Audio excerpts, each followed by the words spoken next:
आणि खरं तर सध्या मोबाईल तुम्हा आम्हा सर्वांच्या जीवनाचा एक अविभाज्य भाग आहे. वारकरी त्याला अपवाद नाहीयेत. पण या वारी दरम्यान चार्जर कुठून आणायचा? तर चार्जर वाचून वारकऱ्यांचं काही अडू नये म्हणून वारीमध्ये चार्जिंग पॉइंटची सुद्धा सोय करण्यात आली आहे.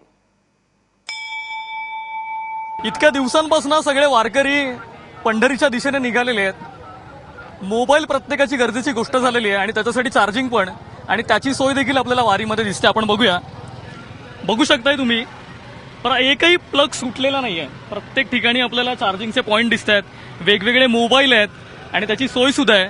जनरेटर आणून ठेवलेलं आहे मोबाईल चार्जिंगसाठी.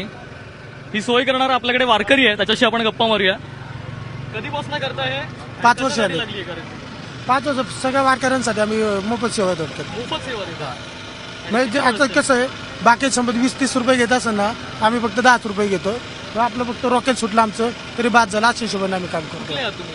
आम्ही राजगुरुनगर खेड, कुठे आलाय? हे आळंदीपासून 15 किलोमीटरवरती. तर अशा प्रकारे आपण बघू शकतोय की फक्त मोबाईल चार्ज करण्यासाठी देखील इकडे प्रत्येक सुविधा आहे. म्हणजे कुठल्याही प्रकारची गैरसोय वारकऱ्यांना होऊ नये म्हणून इथे अशा प्रकारे मोबाईल चार्जिंग आणि स्मार्टफोन चार्जिंग असं सगळी सोय केलेली आहे. कॅमेरामन योगेंद्र गुप्तासह सिद्धेश सावंत, देवाची आळंदी, पुणे.